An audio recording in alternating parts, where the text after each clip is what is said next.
साथियों नमस्कार, मैं सत्यनारायण सिंह अपने YouTube channel S N Singh classes में आप सभी का हार्दिक स्वागत एवं अभिनंदन करता हूं। साथियों, आज हिंदी व्याकरण के अंतर्गत हमने बहुत ही महत्वपूर्ण टॉपिक लिया है कारक। और आप जानते हैं कि हिंदी की कोई भी परीक्षा होगी उसमें कारक से संबंधित प्रश्न जरूर पूछे जाएंगे। और अगर आपको कारक का बेसिक कॉन्सेप्ट नहीं पता है तो फिर आप गलती कर जाएंगे। कहने का मतलब ये है कि कारक आप रट के नहीं याद कर सकते, आपको कारक को समझना होगा। तो अगर आपने कारक अच्छी तरह से समझ लिया तो कारक से संबंधित प्रश्न आपसे कभी गलत नहीं होंगे। और आज मैं आपको विश्वास दिलाता हूं कि आज ये वीडियो देखने के बाद कारक से संबंधित प्रश्न आप कभी भी गलत नहीं करेंगे। तो आइए हम शुरू करते हैं। कारक क्या है कि संज्ञा या सर्वनाम का वह रूप जिससे उसका वाक्य के अन्य शब्दों के साथ संबंध पता हो उसे हम कारक कहते हैं। क्या कहते हैं? कारक कहते हैं। हमने लिखा भी है कि संज्ञा या सर्वनाम के जिस रूप से उसका संबंध वाक्य के किसी दूसरे शब्द के साथ जाना जाए उसे कारक कहते हैं। कहने का मतलब यह है कि कारक क्या है? कारक संज्ञा या सर्वनाम का रूप है। क्या है? संज्ञा या सर्वनाम का रूप है। उसे पता क्या चलता है? उसे ये पता चलता है कि उस संज्ञा या सर्वनाम का संबंध वाक्य के किसी दूसरे शब्द के साथ कैसा है। वाक्य के किसी दूसरे शब्द के साथ कैसा है, वही क्या कहलाएगा? कारक कहलाएगा। समझिए कि संज्ञा या सर्वनाम के जिस रूप से वाक्य के अन्य शब्दों से उसका संबंध जाना जाए, क्या जाना जाए? संबंध जाना जाए, उसे हम क्या कहते हैं? कारक कहते हैं। दूसरे शब्दों में हम कह सकते हैं क्रिया के साथ जो संज्ञा का सीधा संबंध होता है वही कारक है। क्रिया के साथ संज्ञा का सीधा संबंध ही क्या कहलाता है? कारक कहलाता है। संज्ञा मतलब जो संज्ञा का कार्य करे, जो संज्ञा का कार्य करे उसके साथ जो क्रिया का सीधा संबंध होता है वही क्या होता है? कारक होता है। अब क्या है कि कारक को प्रकट करने के लिए संज्ञा या सर्वनाम के साथ चिन्ह लगाया जाता है। क्या लगाया जाता है? चिन्ह। जैसे हमने कहे राम ने रावण को मारा, तो राम ने ना, तो राम ने कर्ता कौन है? राम। तो यहाँ पे राम ने यानी राम के साथ विभक्ति क्या लग गई? ने, चिन्ह लग गया एक ने। तो ये क्या हो गया? विभक्ति। रावण को ना, रावण क्या है? कर्म है, क्योंकि क्रिया का प्रभाव कर्म पे पड़ रहा है। तो रावण को, तो ये क्या हो गया? चिन्ह हो गया को, ये विभक्ति क्या हो गई? को। तो रावण को मारा किससे? तीर से मारा। हमने कहा राम ने रावण को तीर से मारा, तो किससे? तो क्रिया का साधन मिल गया कि तीर से मारा। ठीक है। कहने का मतलब यह है कि आप कोई भी वाक्य देखेंगे तो संज्ञा या सर्वनाम के साथ जो चिन्ह लगता है उसे विभक्ति या परसर्ग कहते हैं। क्या कहते हैं? विभक्ति कहते हैं या परसर्ग कहते हैं। तो वही लिखा है कि कारक को प्रकट करने के लिए संज्ञा या सर्वनाम के साथ जो चिन्ह लगाए जाते हैं उन्हें हम क्या कहते हैं? विभक्तियां कहते हैं। तो अभी तक आपने जाना कि संज्ञा या सर्वनाम के जिस रूप से वाक्य के किसी दूसरे शब्द के साथ उसका संबंध पता चले उसे हम कारक कहते हैं। और एक दूसरे शब्दों से भी ऐसे भी कह सकते हैं कि संज्ञा का क्रिया के साथ जो सीधा संबंध है वही क्या है? कारक है। हमने कहा कि संज्ञा या सर्वनाम के साथ कुछ चिन्ह लगते हैं और उन्हीं चिन्हों को क्या कहते हैं? विभक्तियां कहती हैं। और वो कारक पहचानने में बहुत महत्वपूर्ण होती हैं। तो आइए, जैसे पेड़ पर फल लगते हैं। फल कहाँ लगते हैं? पेड़ पर लगते हैं ना। तो पेड़ के साथ क्या लगा है? पर ना। ऐसे तो आप जान जाएंगे कि अधिकरण कारक है ना। लेकिन ये कब? ये कारक सीखने के बाद। तो यहाँ पे पेड़ के साथ एक चिन्ह लग गया, एक शब्द लग गया पर। तो ये क्या है? विभक्ति। वंदना का भाई ना, वंदना का भाई ना। तो अब यहाँ पे क्या संबंध बता दे रहा है? किसका भाई? वंदना का भाई। तो ये का क्या है? ये विभक्ति है। ठीक है। तो ये समझ में आ गया कि आप दिन भर में जितने भी वाक्य बोलते होंगे आप बिना कारक के कोई शब्द वाक्य बोलते ही नहीं। ऐसा रेयर केस में होता है जब आपके मुंह से कोई वाक्य निकलता हो जिसमें कारक का प्रयोग ना हो। और अगर ऐसा हो तो वो भी व्याकरण की दृष्टि से शुद्ध होगा या अशुद्ध होगा, इसकी गारंटी नहीं है। अब जो याद करने की चीज़ है, तो ये इतना आपके समझ में आया। अब ये याद करने की चीज़ है कि कारक के भेद। कारक के कितने भेद होते हैं? 8 भेद होते हैं। कंपटीशन में पूछा जाता है कि कारक के कितने भेद होते हैं? 8 भेद होते हैं। अब 8 कारक हैं और उनकी विभक्तियां हैं, 8 कारक उनकी विभक्तियां हैं। देखिए ये याद हो जाएगा, आप बिल्कुल टेंशन ना लीजिए। याद वहाँ नहीं होता है जहाँ कॉन्सेप्ट नहीं होता, जहाँ कॉन्सेप्ट होता है वहाँ याद हो जाता है। कर्ता ने कर्म को करण से के द्वारा संपादन को के लिए अपादान से अलग होने के अर्थ में, संबंध काका की के रा री रे अधिकरण में पर संबोधन हे अरे ओ ना, ये चिन्ह है। कर्ता ने कर्म को करण से के द्वारा संपादन को के लिए अपादान से अलग होने के अर्थ में, संबंध काका की रा री अधिकरण में पर संबोधन हे अरे ओ। हम एक एक चीज देखेंगे। पहले कर्ता कारक देखेंगे। तो हमने कहा कारक कितने हैं? 8।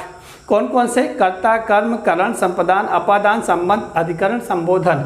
और उनकी पर्सन या विभक्तियां उनके साथ जो चिन्ह लगते हैं, क्या कर्ता के साथ ने लगता है, कर्म के साथ को लगता है, करण के साथ से या के द्वारा लगता है, संपादन के साथ को के लिए लगता है, अपादान से अलग होने के अर्थ में होता है, से लगता है लेकिन ये अलगाव के अर्थ में होता है। संबंध काका की रारी रे संबंध और अधिकरण में पर संबोधन है अरे ओ। तो पहले देखते हैं कर्ता कारक।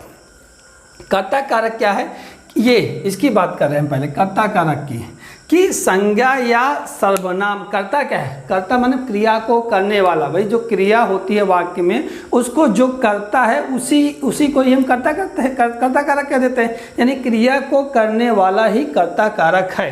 तो संज्ञा या सर्वनाम के जिस रूप से क्रिया के करने वाले का बोध हो उसे हम कर्ता कारक कहते हैं। तो कर्ता कारक पहचानना बहुत आसान है कि क्या होगा, क्रिया के जिस रूप से हमें ये पता चले कि वाक्य में क्रिया कर कौन रहा है, वही कर्ता कारक हो जाता है।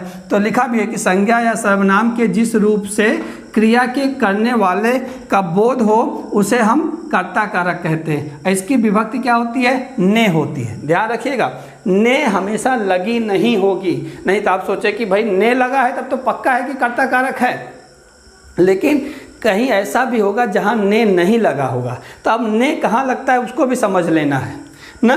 कि जैसे पहले कर्ता कारक समझ लेते हैं कि रमा ने पुस्तक पढ़ी, तो पुस्तक पढ़ने का काम कौन कर रहा है? रमा। भाई इसमें कर्ता कौन है? रमा। भाई पुस्तक कौन पढ़ रहा है? कर्ता पढ़ रहा है। कर्ता कौन है? रमा। तो यहाँ पे कर्ता कारक हो गया। बहुत आसान है, बस आपको ध्यान रखना है कर्ता कारक माने जो क्रिया को करे वही कर्ता कारक है, चाहे चिन्ह ने लगा हो चाहे ना लगा हो। मानस सो रहा है, तो सोने का काम कौन कर रहा है? मानस। तो मानस में क्या है? कर्ता कारक है। यानी आपको ये समझ में आ गया कि क्रिया को जो करेगा, जो क्रिया को जो वर्ब होगी उसको जो करेगा वही है कर्ता। ठीक है। हमने कहा कि ने हमेशा नहीं लगता है, तो ने कहाँ लगता है? ने लगता है जब क्रिया सकर्मक हो और भूतकाल में हो। किसमें हो? सकर्मक हो और भूतकाल में हो तभी ने लगता है, नहीं तो ने नहीं लगता। ध्यान रखिएगा, अगर सकर्मक क्रिया है, क्रियाएं दो होती हैं, अकर्मक क्रिया, सकर्मक क्रिया। सकर्मक क्रिया क्रिया के साथ कर्म है तो वो सकर्मक है, और क्रिया के साथ कर्म नहीं है तो वो अकर्मक है। तो क्रिया के साथ कर्म हो यानी वो सकर्मक हो, और जो एक्शन है वो पास्ट टेंस में हो चुका हो, भूतकाल में हो चुका है तो ने लगेगा, अदरवाइज नहीं लगेगा। ध्यान रखिएगा, जैसे रमा ने पुस्तक पढ़ी, तो ये पढ़ चुका है ना, पास्ट टेंस है ना, और ये क्या है? सकर्मक क्रिया है। क्या पढ़ा? पुस्तक पढ़ा। हमें मिला क्या पढ़ा? पुस्तक पढ़ा। तो यहाँ पे ने लगा। और राम सो रहा है, ये कंटिन्यूस अभी का है, वर्तमान समय का, तो यहाँ पे ने नहीं लगा।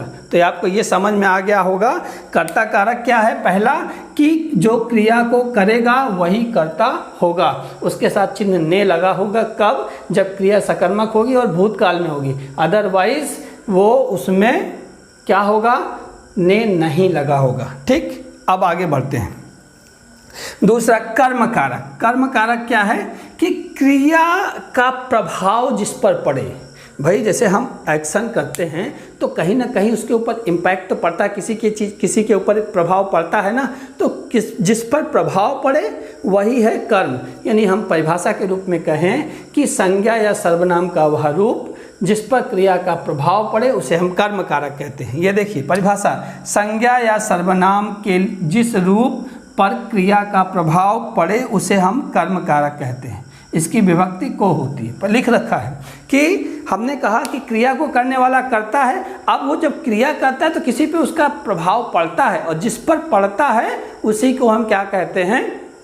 कर्म कारक। जैसे हमने पहला एग्जाम्पल बताया, राम ने रावण को मारा, तो मारने का काम किसने किया? राम ने। राम क्या हो गया? कर्ता कारक हो गया। अब किसको क्रिया मारने, जो राम ने मारा, किसको मारा? मारने का प्रभाव किस पे पड़ा? रावण पे। तो रावण क्या हो गया? कर्म हो गया। यहाँ से देखिए, हमने कहा संज्ञा या सर्वनाम के जिस रूप पर क्रिया का प्रभाव पड़े उसे कर्म कारक कहते हैं। इसकी विभक्ति को होती है। जैसे राहुल ने चोर को पकड़ा, राहुल ने पकड़ा, तो पकड़ने का प्रभाव किस पे पड़ा? चोर पे। तो चोर क्या हो गया? कर्म कारक हो गया। राम पुस्तक पढ़ रहा है, राम पढ़ रहा है ना, तो किस पे प्रभाव पड़ रहा है? पुस्तक खत्म हो रही है, वो उसकी खराब हो रही है, पेज में मिट्टी पड़ रही है, धूल पड़ रही है, तो किस पे प्रभाव पड़ रहा है? पुस्तक पे। तो पुस्तक क्या हो गया? कर्म कारक हो गया। क्या हो गया? कर्म कारक। ये हमेशा को पे मत जाइएगा, चिन्ह को होगा मिलेगा तो सीधे सीधे है, और नहीं है तो इसमें भी कि आप देखिए कि क्रिया का प्रभाव किस पे पड़ा, क्योंकि आपके कॉन्सेप्ट आएगा तो आपसे प्रश्न कभी गलत होगा ही नहीं, कभी गलत नहीं होगा कि क्रिया का प्रभाव किस पे पड़ रहा है? पुस्तक पे पड़ रहा है। किस पे पड़ रहा है? चोर पे पड़ रहा है। तो चोर और पुस्तक क्या हो गया? कर्म कारक हो गया। एक चीज़ और है कि अगर कहना या पूछना आए तो किसका प्रयोग होता है? से का प्रयोग होता है।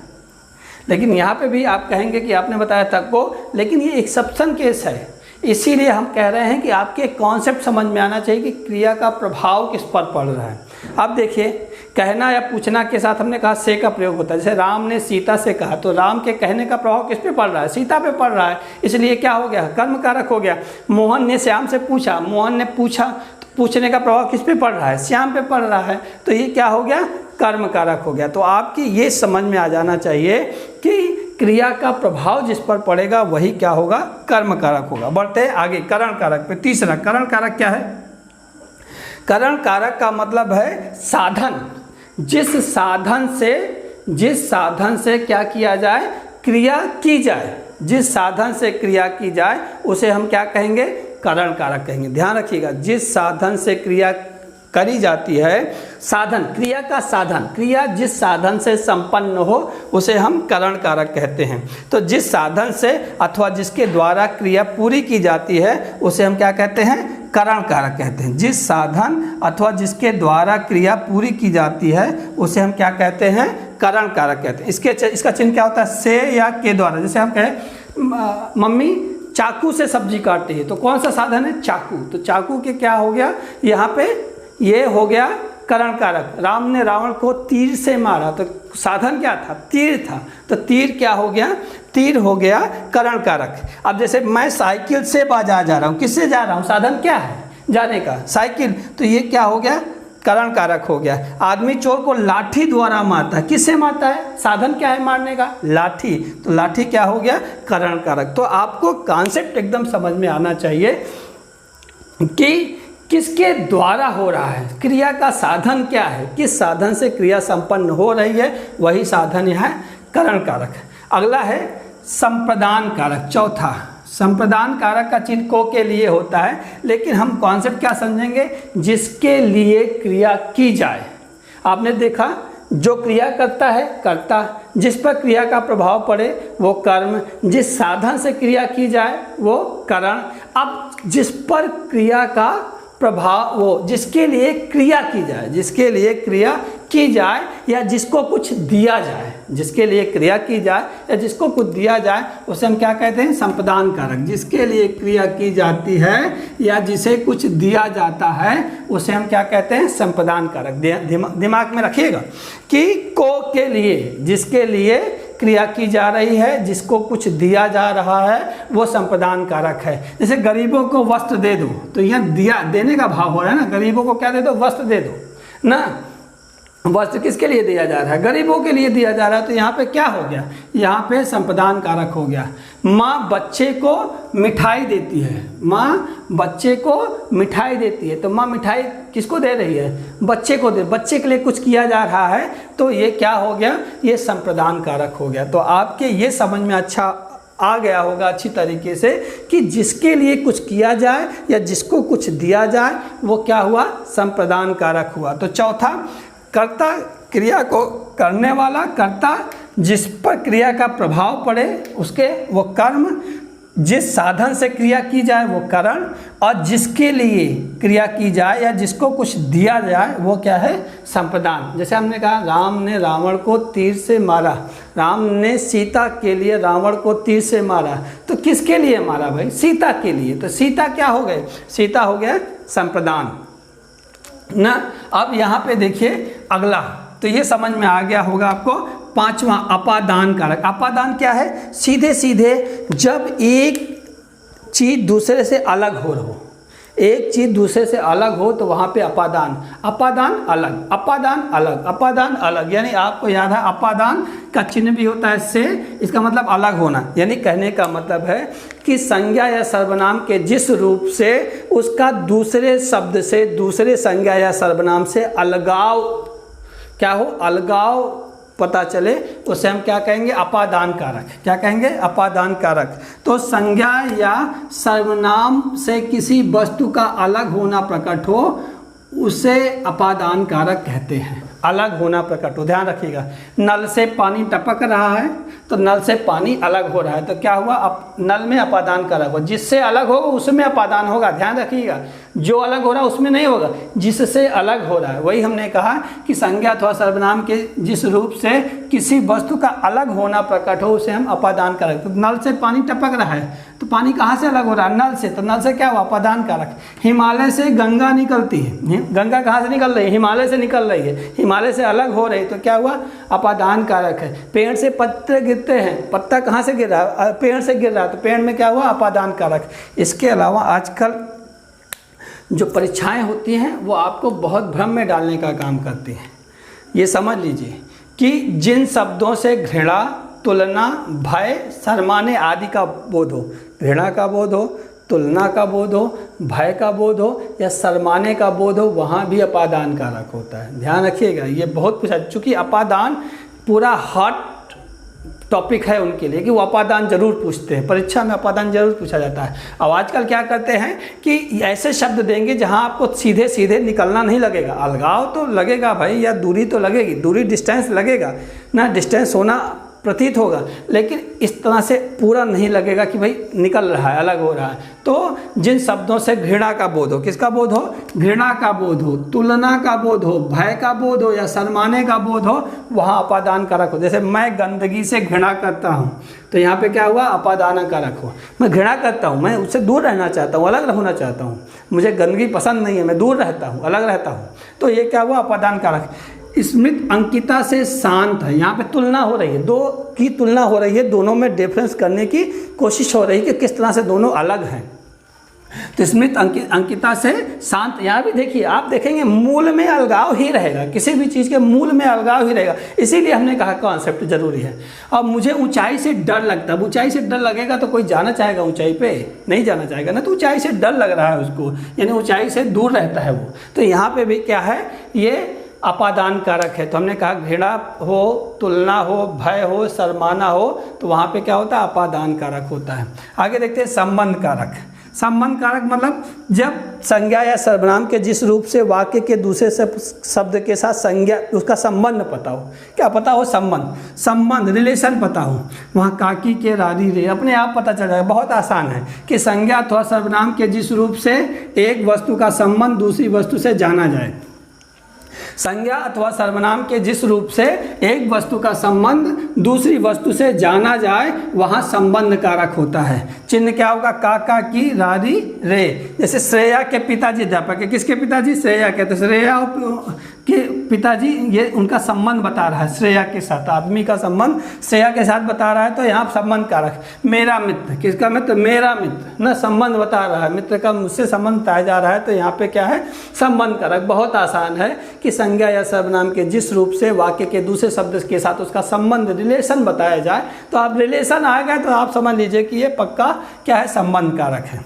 अब आगे देखिए अधिकरण कारक, सातवां कारक है अधिकरण कारक। अधिकरण कारक क्या है कि जब आपको स्थान या समय की जानकारी मिले, यानी हम कहें कि संज्ञा या सर्वनाम के जिस रूप से क्रिया, जहाँ क्रिया संपन्न हो रही है उसका स्थान पता चले या समय पता चले, वहाँ पे क्या होता है, अधिकरण कारक। आपको बहुत सारी किताबों में सिर्फ स्थान मिलेगा, समय नहीं मिलेगा। समय नहीं मिलेगा। वो कहेंगे क्रिया का स्थान पता चले वहीं अधिकरण कारक होता है। जब समय पता चले वहाँ भी अधिकरण कारक है। जैसे कमरे में अंधेरा है ना, कहाँ अंधेरा है, कमरे में, स्थान पता चल रहा है ना, तो ये क्या अधिकरण का। गैस पर खाना पक रहा है, कहाँ पक रहा है, गैस पर पक रहा है भाई, तो स्थान पता चल रहा है, इसलिए क्या अधिकरण कारक है। तो स्थान या समय की, जैसे भैया शाम को आएंगे, भैया शाम को आएंगे, तो ध्यान रखिएगा कि कब आएंगे, शाम को, यानी जो आने की क्रिया है उसका स्थान कहाँ, कब, समय पता चल रहा है ना, कब होगा, शाम को होगा। तो यानी कहने का मतलब यहाँ पे क्या होगा, ये अधिकरण कारक। लेकिन ध्यान रखिएगा यहाँ में नहीं लगेगा, यहाँ को लगेगा, क्योंकि हम ये नहीं बोलते भैया शाम में आएंगे, हम क्या बोलते भैया शाम को आएंगे ना। दिन में जरूर बोल देंगे हम दिन में आएंगे ना, हम दिन में आएंगे ना, रात में आएंगे, शाम को आएंगे, सुबह को आएंगे, मैं भी बोल देंगे सुबह में आएंगे, शाम में। लेकिन आप कंफ्यूज नहीं होना, आपको बस ये ध्यान रखना है कि समय और स्थान पता चले तो वहाँ पे क्या हो गया, अधिकरण कारक। समय और स्थान पता चले तो वहाँ पे अधिकरण कारक। संबोधन कारक लास्ट, सबसे आसान। संबोधन कारक क्या है कि इसका चिन्ह है अरे ओ, मतलब जिस रूप से पुकारने का बोध हो, क्रिया के साथ संबंध नहीं होगा, सिर्फ बुलाने का होगा, वहाँ पे क्या होगा, संबोधन कारक। संज्ञा या सर्वनाम के जिस रूप से बुलाने या पुकारने का बोध हो उसे संबोधन कारक कहते हैं। संबोधक चिन्ह लगा होता है, बहुत आसान होता है आपके, अरे भाई मेरी बात तो सुनो, यहाँ पे देख लिए चिन्ह लगा है, अपने आप समझ गए कि संबोधन कारक है। हे ईश्वर मेरी मदद करो, चिन्ह लगा है, पता चल गया अपने आप। तो कुल मिलाकर के ये कारक था। दो चीज़ें जरूर आप कंफ्यूज हो जाते हैं, तो वो हमने कहा कि हम पहले ही आपको बता दें, कोई भी पॉइंट कारक से छूटे ना आपसे। जैसे कर्म कारक और संप्रदान कारक में अंतर है ना, तो दोनों का चिन्ह को है, कर्म का भी चिन्ह को है, ध्यान दीजिए, तो कर्म का भी चिन्ह को है और संप्रदान का भी को के लिए। लेकिन ध्यान दीजिएगा, कर्म हमने कहा कि क्रिया का प्रभाव जिस पर पड़े, क्रिया का प्रभाव जिस पे पड़े वो क्या है, कर्म है। लेकिन जिसके लिए क्रिया की जाए, जिसके लिए क्रिया की जाए या जिसको कुछ दिया जाए, वहाँ पे क्या होगा, संप्रदान कारक। जैसे वरुण को जानवर अच्छे लगते, तो अच्छे लगने का प्रभाव किस पे पड़ेगा, जानवर को, भाई देखभाल करेगा, पानी पिलाएगा, तो यहाँ पे क्या हो गया, यहाँ पे कर्म कारक हो गया। और वरुण को पानी दो, यहाँ उसके लिए क्रिया की जा रही है ना, उसके लिए क्रिया की जा रही है, तो कहने का मतलब यहाँ पे क्या होगा, संप्रदान कारक हो, यहाँ कुछ दिया जा रहा है, इसलिए क्या है, संप्रदान कारक। तो ध्यान रखिएगा दोनों का चिन्ह को, लेकिन इस पर क्रिया का प्रभाव पड़ेगा और इसके लिए क्रिया की जाएगी या इसको कुछ दिया जाएगा, तब संप्रदान होगा। एक और अक्सर पूछा जाता है कि करण और अपादान कारक में अंतर है।